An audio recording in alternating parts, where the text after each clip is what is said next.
Hi, I'm Emily and I'm going to show you how to make a delicious cookie cake. Use your favourite chocolate chip cookie recipe. My favourite recipe is on britishgirlbakes.com and the link is in the description box below this video.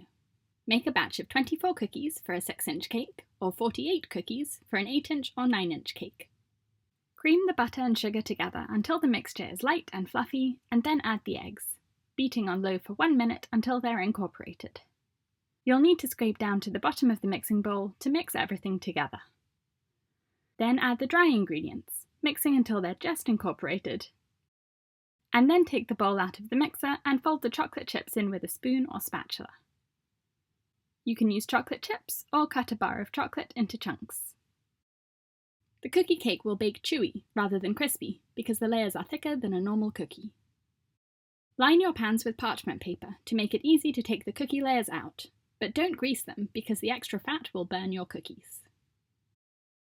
Divide the cookie dough between the pans, pushing the dough into the base of the pan and up to the sides using a spatula.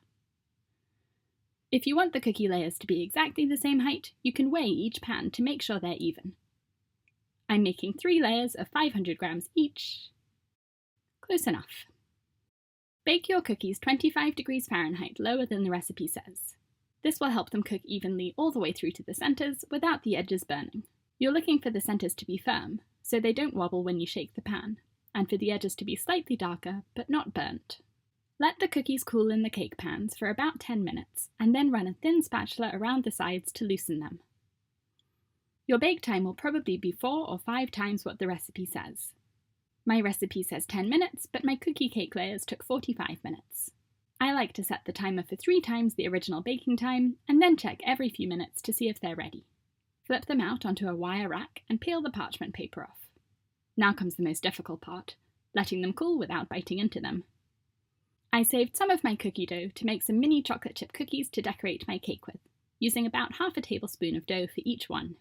If you do this, because the cookies are so small, the baking time will be a bit less than for the original cookie recipe.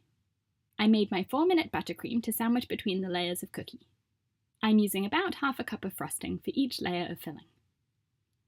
To assemble the cookie cake, place your first layer of cookie on a cake board or a plate. If you're going to be transporting it, it's a good idea to secure it with a dollop of buttercream so it doesn't move around. You can spread your frosting on or use a piping bag with a round tip to pipe a spiral of frosting so it looks really neat around the edges. If you're piping, start with the outer ring because that's the part that will be visible when the cake is assembled, so you want that to be the neatest. Then just work your way inwards, and if your spiral isn't equally spaced, it doesn't matter because the next cookie layer will cover it up.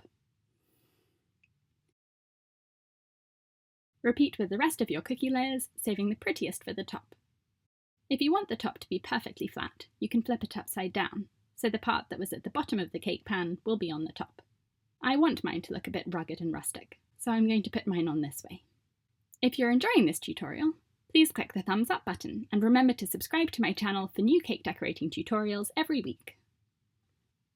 Here's another fun way to pipe frosting onto the cookie layers. I'm using a large open star tip, a Wilton 8B, to cover the cookie with little rosettes of frosting, starting with the outer ring and then filling in the centre. This is a 4-inch cookie cake, and I halved my recipe to make 4 of these 4-inch cookie layers. Placing the next layer of cookie on top, and then piping on more rosettes. Then another layer, more rosettes. And now I'm flipping the top layer over, so the top of this cookie cake is flat. To decorate the top of the cake, you can use your leftover buttercream, or you can whip up a batch of chocolate ganache. The recipe is on britishgirlbakes.com and I've put the link in the description below. I'm using a Wilton 8B open star tip to pipe rosettes around the top of my cake, piping opposites to space them evenly, so 6 o'clock and 12 o'clock, 9 o'clock and 3 o'clock, and then a rosette in the middle of each. Now I'm putting a mini chocolate chip cookie on each rosette. I think it's a fun addition to each slice of cookie cake. This time I'm piping some buttercream rosettes instead of using ganache, placing a teeny tiny cookie on each rosette. What I love about this is that the cookies come out chewy, not crispy like most chocolate chip cookies, and that makes it really easy to cut. Yum! So delicious. Of course, you can play around with different flavours for the filling, like chocolate buttercream or peanut butter, or if you're eating it straight away, you could even do ice cream. Enjoy! Please tag British Girl Bakes in your photos on social media so I can see your versions. Subscribe to my channel for new cake decorating tutorials every week.